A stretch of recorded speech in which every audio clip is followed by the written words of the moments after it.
Puji nama Tuhan, Shalom, keluarga besar Betani El Bethel Solo Baru, dimanapun kita berada pagi hari ini. Kita akan melanjutkan sesi renungan pagi kita di Daily Seeking God. Pagi hari kita akan belajar tentang pokok anggur yang benar. Kita berdoa terlebih dahulu. Bapa di dalam surga, terima kasih untuk setiap kesetiaan-Mu dalam hidup kami Tuhan. Sampai pagi hari ini kami melihat penyertaan-Mu menyertai hidup kami. Pagi hari ini kami mau belajar tentang pokok anggur yang benar, dan kami dan ranting-ranting yang harus menghasilkan buah untuk kemuliaan nama-Mu. Berikan pemahaman dalam hidup kami Roh Kudus, sehingga kami boleh mengerti apa yang Kau sampaikan pagi hari ini. Terima kasih Bapa, dalam nama Tuhan Yesus kami berdoa. Haleluya, amin. Kita akan baca dalam Yohanes 15 ayat 1 sampai 8. Pokok anggur yang benar. Akulah pokok anggur yang benar dan Bapakulah pengusahanya. Setiap ranting padaku yang tidak berbuah dipotongnya, dan setiap ranting yang berbuah dibersihkannya supaya ia lebih banyak berbuah. Kamu memang sudah bersih karena firman yang telah kukatakan kepadamu. Tinggallah di dalam aku dan aku di dalam kamu. Sama seperti ranting tidak dapat berbuah dari dirinya sendiri kalau ia tidak tinggal pada pokok anggur, demikian juga kamu tidak dapat berbuah jikalau kamu tidak tinggal di dalam aku. Akulah pokok anggur dan kamulah ranting-rantingnya. Barang siapa tinggal di dalam aku dan aku di dalam dia, ia berbuah banyak. Sebab di luar aku kamu tidak dapat berbuat apa-apa. Barang siapa tidak tinggal di dalam aku, ia dibuang keluar seperti ranting dan menjadi kering.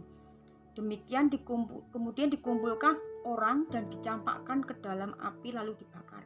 Jikalau kamu tinggal di dalam aku dan firman-Ku tinggal di dalam kamu, mintalah apa saja yang kamu kehendaki dan kamu akan menerimanya. Dalam hal inilah Bapa-Ku dipermuliakan, yaitu jika kamu berbuah banyak, dan dengan demikian kamu adalah murid-murid-Ku. Amin. Pagi hari ini akan belajar tentang perikop yang kita baca pagi hari ini tentang pokok anggur yang benar. Pokok anggur yang benar. Dan perumpamaan pokok anggur ini, Yesus menunjukkan bahwa dirinya adalah pokok anggur dan kita adalah ranting-rantingnya yang harus menghasilkan buah. Pohon anggur ini adalah salah satu contoh tanaman yang memerlukan yang namanya perawatan yang berbeda dengan yang lain. Pemupukan dan penyiraman ini diperlukan kesuburan dari pohon anggur. Tapi untuk berbuah, maka pohon ini harus mengalami yang namanya pengeratan. Bagi tanaman anggur, pembersihan ranting dan pengeratan cabang bersama daun-daun tentu merupakan kejadian yang sangat menyakitkan karena mengakibatkan adanya luka pada batang dan dahan. Oleh sebab itu proses penyembuhannya pun juga lama. Kita belajar kehidupan kita seperti pohon anggur gitu, bahwa kita adalah ranting-rantingnya yang dituntut Tuhan untuk menghasilkan buah. Tapi untuk menghasilkan buah ada suatu proses yang panjang. Pagi hari ini kita belajar bagaimana setiap kehidupan kita.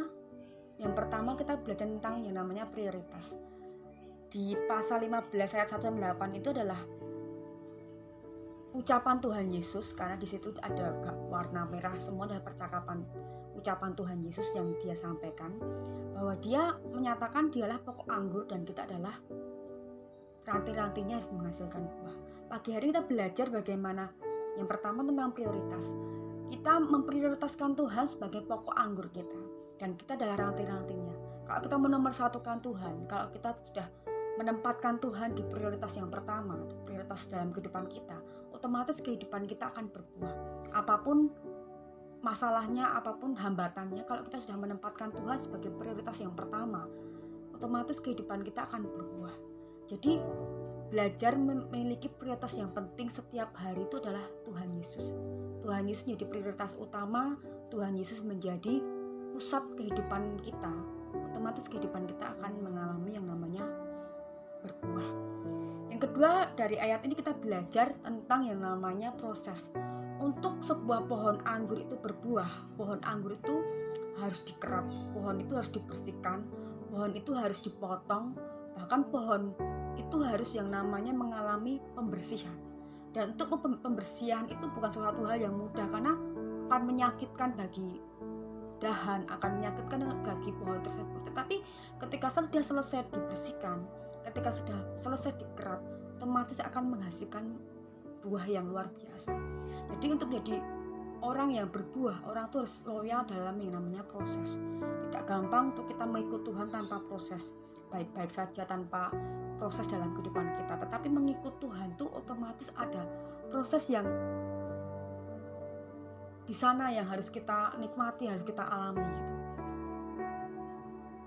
Pohon anggur itu adalah pohon yang unik karena memiliki perawatan yang khusus. Tapi ketika pohon anggur itu sudah berbuah, buahnya itu luar biasa manis gitu. Karena apa? Memang pohon anggur itu tercipta untuk sesuatu hal yang luar biasa di akhirnya. Tetapi sebelum di akhir, pohon anggur itu mengalami proses. Kita belajar tentang prioritas kita adalah Tuhan. Kita belajar tentang proses yang menyertai dalam proses pembuahan itu. Dan pada akhirnya ketika kita belajar tentang yang namanya pilihan, pohon anggur itu ada dua pilihan, menjadi manis atau menjadi busuk. Kalau kehidupan kekristenan kita tahu bahwa kehidupan kita menjadi pohon yang manis, pohon yang bertumbuh, pohon yang berbuah, otomatis kita akan mengejar, kita akan berproses, kita akan mengerti bahwa destiny kehidupan kita menjadi pohon yang berbuah, menjadi buah yang dinikmati oleh banyak orang. Karena setiap kita adalah jawaban bagi dunia, setiap kita adalah yang ditunggu oleh orang-orang, karena kehidupan kita dinantikan oleh banyak orang. Oleh sebab itu kehidupan kita harus berbuah, kehidupan kita harus mengalami yang namanya proses dalam kehidupan kita untuk menjadi berbuah. Dalam kehidupan kita sebagai jemaat Tuhan, untuk mengalami yang namanya prioritas itu bukan hal yang gampang, karena setiap hari antara roh dan daging itu akan yang namanya tarik menarik. Tetapi ketika hidup kita sudah dibersihkan oleh firman, ketika hati kita dipenuhi oleh pujian, oleh doa, otomatis kehidupan kita akan memilih kepada roh. Hidup kita akan memilih kepada roh dan kita akan menjauh dari daging. Karena kehidupan kita penuh dengan firman Tuhan, hidup kita penuh dengan pujian dan doa. Ketika proses yang ada kita menempatkan Tuhan sebagai prioritas utama, ketika ada masalah, ketika ada tantangan, kita kembali ke firman Tuhan, kita kembali kepada janji Tuhan, otomatis proses itu akan kita nikmati dan kita tidak merasa berat dengan proses yang kita alami. Dan pada akhirnya pilihan demi pilihan itu selalu kita mengarah kepada pilihan Tuhan, selalu kepada kehendak Tuhan. Karena kita tahu destiny hidup kita pada akhirnya adalah menjadi buah yang dinikmati oleh banyak orang. Jadi pagi hari ini kita belajar tentang pokok anggur yang benar, yaitu pribadi Yesus, dan kita dalam nantinya sebagai jemaat Tuhan, sebagai pengikut Tuhan, sebagai murid-murid Tuhan, kita harus mengerti bahwa prioritas kehidupan kita adalah tinggal di dalam Tuhan. Seperti di ayat yang keempat, tinggal di dalam aku dan aku di dalam Tuhan, maka kita akan berbuah. Tinggal di dalam firman Tuhan, tinggal dalam persekutuan dengan Tuhan, tinggal dalam setiap kehendak Tuhan, itu yang membuat kita bertumbuh dan berbuah. Ketika kita tinggal, otomatis kita nggak datang dan pergi, singgah namanya itu. Tetapi orang yang tinggal, dia tuh akan benar-benar stay di situ. Orang itu akan benar-benar belajar firman di situ. Orang-orang itu akan belajar pujian di situ. Karena apa? Dia tahu hidupnya tuh harus bertumbuh. Hidupnya harus mengalami yang namanya kerohanian yang gak sama, tapi setiap hari itu mengalami yang namanya pertumbuhan. Oleh sebab itu belajar dari kehidupan sebuah pohon anggur yang prosesnya memang luar biasa, tetapi hasilnya nanti buahnya juga luar biasa. Jadi tinggal di dalam pokok anggur yang benar dan kita mau dibersihkan, dan pada akhirnya setiap kita akan mengalami yang namanya hidup yang berbuah untuk kemuliaan nama Tuhan. Sebagai murid-murid Kristus, sebagai anak-anak Tuhan, sebagai jemaat Tuhan, sebagai pelayan Tuhan, kita mau belajar tinggal di dalam pokok anggur yang benar. Kita mau tinggal dalam pokok anggur yang benar. Dan kita mau yang namanya dibersihkan Tuhan. Kita mau yang namanya dipangkas Tuhan. Kita mau yang namanya dikerat Tuhan. Dan kita hanya berserah, ini aku Tuhan, biarlah aku menjadi seperti yang Tuhan mau. Jadi pagi hari ini kita belajar untuk menjadi seperti pohon anggur yang benar.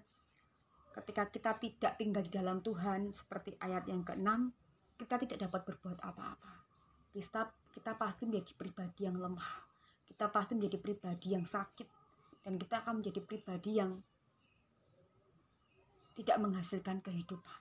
Tetapi orang yang tinggal di dalam roh, orang yang tinggal di dalam pokok anggur yang benar, orang yang tinggal dalam kehendak Bapa, orang itu akan menghasilkan buah. Orang itu akan mengerti bahwa dirinya adalah orang-orang yang harus menghasilkan buah. Dan pada akhirnya setiap kita boleh mengerti panggilan kita, pilihan kita hanya untuk Tuhan. Pagi hari kita merenungkan kehidupan sebagai pokok anggur yang benar di dalam Tuhan. Dan setiap hari kita boleh bersandar, kita boleh melekat kepada pokok anggur yang benar. Tuhan Yesus memberkati kita semua. Amin.